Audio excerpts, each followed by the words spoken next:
Gracias por tu capacidad de síntesis y a continuación Manuel Garín, por favor. Buenos días.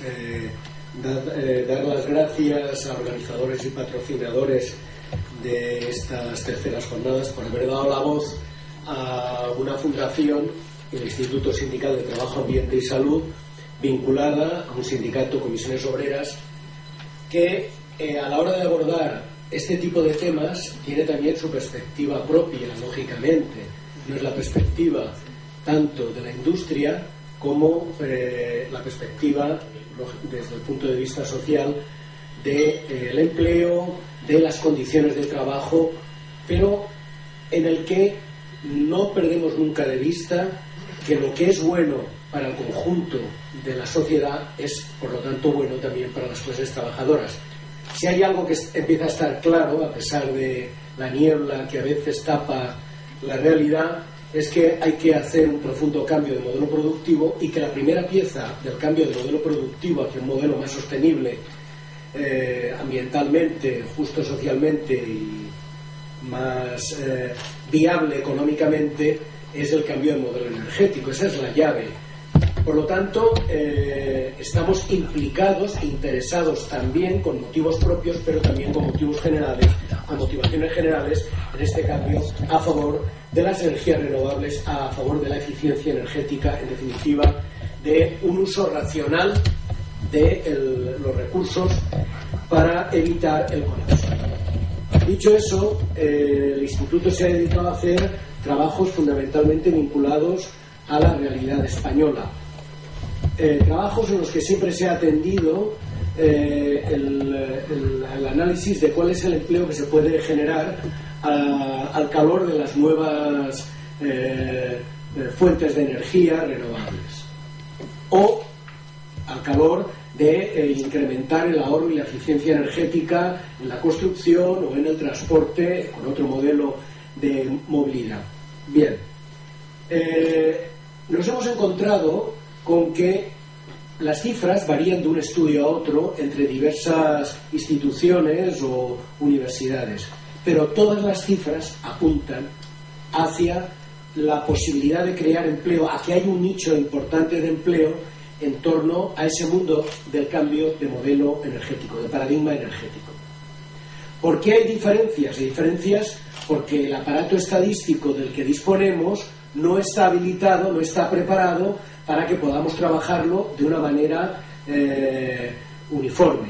Segundo, porque todavía el contorno, la frontera o la periferia de qué es y qué no es sector, por ejemplo, de las energías renovables, está por definir. Unos incluimos unas cosas, otros no las incluyen, pero en todo caso, y a pesar de estas diferencias metodológicas, las cifras apuntan en el sentido que he dicho. Pero además apuntan, y no voy a extenderme porque ha sido una intervención de la inauguración perfectamente dicho, apuntan hacia que nos encontramos con un trabajo en el que se requiere capacitación, en el que se requiere conocimiento y un trabajo en el que hay mejores condiciones laborales para quienes lo ejercen. Es decir, que también estamos interesados no solamente por la cantidad, sino por la calidad.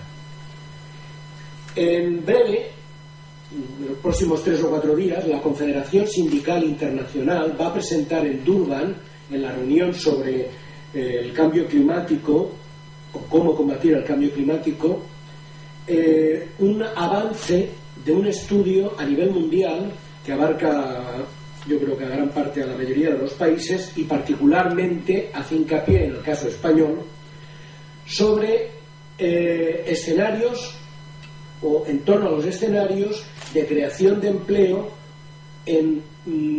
dedicando entre el 1.5 y el 2% del PIB, bueno, realmente del Producto Nacional Bruto, pero vamos a simplificar, del PIB, en la energía, la construcción, el transporte y las manufacturas para cambiar de modelo productivo durante 5 años.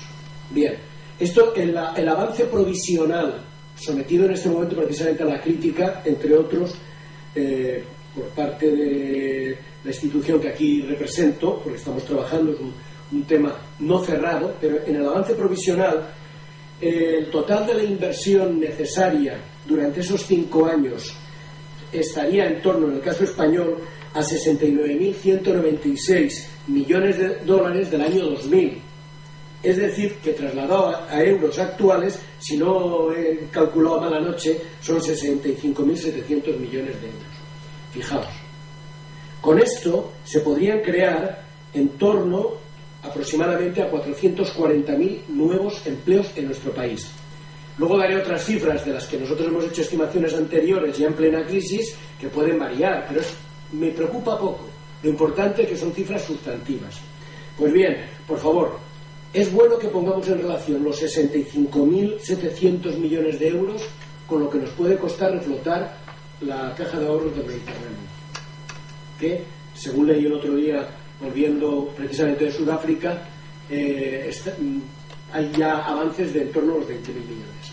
Estamos hablando de cifras posibles, pero cifras además que tienen dos características. La primera es que va a requerir plantearse como sociedad una nueva frontera, un nuevo objetivo, en el que va a ser necesaria la colaboración de lo público y lo privado, porque va a ser necesaria la movilización de recursos públicos y privados. Y lo segundo es que tiene un efecto anticíclico, precisamente en el sentido contrario a algunas políticas que lo que están haciendo es hundirnos más y más en la recesión. Por lo tanto, a las bondades que antes he señalado de carácter social, había que añadirles algunas de carácter económico.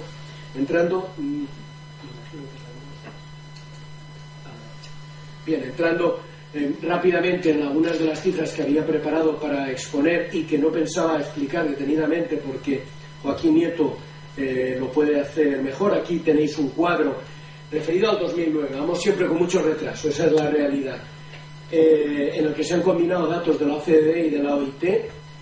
Cristina lo conoce porque hace muy poco se lo pasé, en el que estamos, lo que quiero señalar es que estamos ante una realidad internacional, una realidad mundial, irreversible, y que depende, cada cual como se coloque, le irá así en el futuro inmediato o le irá peor. Respecto a los estudios que ha realizado ISTAS, en concreto en el caso español, en el 2010. Bueno, este estudio nos lo encargó el IDAE, se ha realizado durante el 2011, está ya terminado.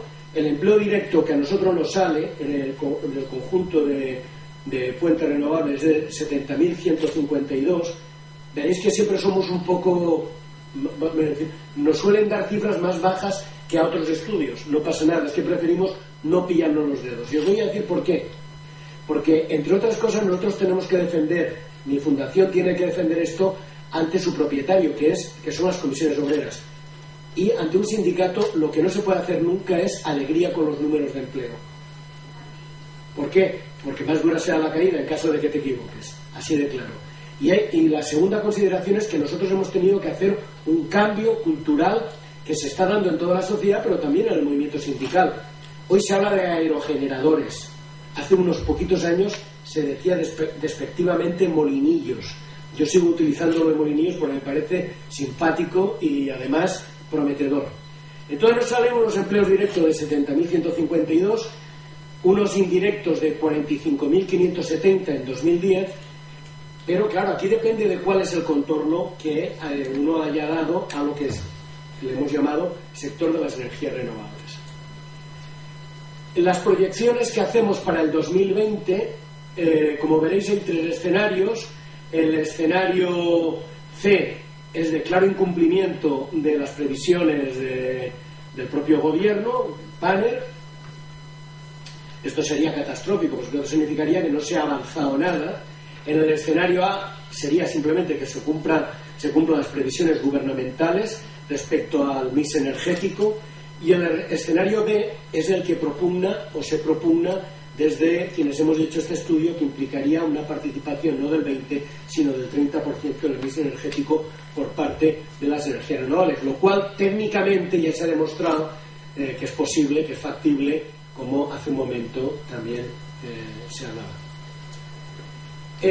Otro aspecto en el que hemos estado trabajando bastante el año pasado es en la cuestión del cambio de modelo de movilidad, que una movilidad sostenible, que no implica simplemente ni la electrificación de los coches ni mejores combustibles. Implica también el repensarnos el derecho al acceso, cómo lo ejercemos. Bien, no puedo entretenerme en 2008 en lo que hemos definido, porque lo que hemos hecho ha sido definir qué actividades considerábamos para el transporte de personas como movilidad sostenible.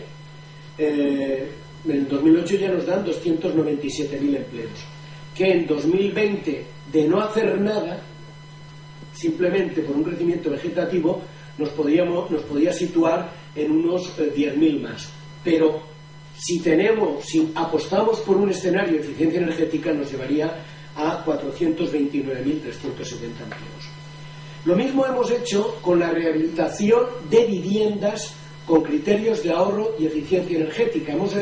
Hemos estudiado 8 medidas posibles que van desde el doble acristalamiento, bueno, no me voy a entretener, y hemos dicho, si empezamos en 2010 y teniendo en cuenta que existe la ley de la propiedad horizontal, las dificultades en las comunidades de vecinos para adoptar ciertas decisiones, teniendo en cuenta que hay que hacer un cambio cultural, teniendo en cuenta que hoy no se construye nuevo, sino que tenemos que rehabilitar lo que tenemos, vamos a tener unos años en los que poco a poco vamos a tener que ir removiendo obstáculos. Pues bien, nos situaríamos aproximadamente en 2020 a una velocidad de crucero hasta el 2040 para rehabilitar en torno a 500.000 de viviendas, que es nada, en un empleo, en una cantidad de empleo estable de 105.000 nuevos.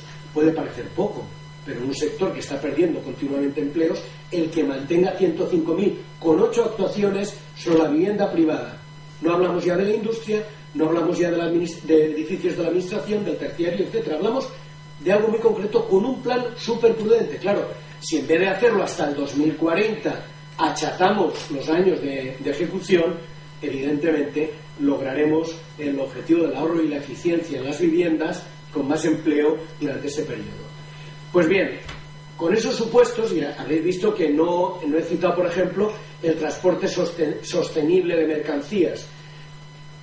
Aquí tenéis en lo que sabemos de directo, en lo que podemos inducir del directo y en lo que sabemos del indirecto, que no sabemos de todo, porque las dificultades de cálculo no las hemos resuelto de la misma manera, o algunas no las hemos resuelto. Bueno, pues tendríamos que podríamos, de un escenario actual de 350.000 empleos vinculados a lo que podríamos llamarle un nuevo paradigma energético que implica nuevas fuentes y ahorro y eficiencia, a que en el 2020 habría 852.000, es decir, se podía crear 500.000 nuevo de empleos. Termino diciendo, estos son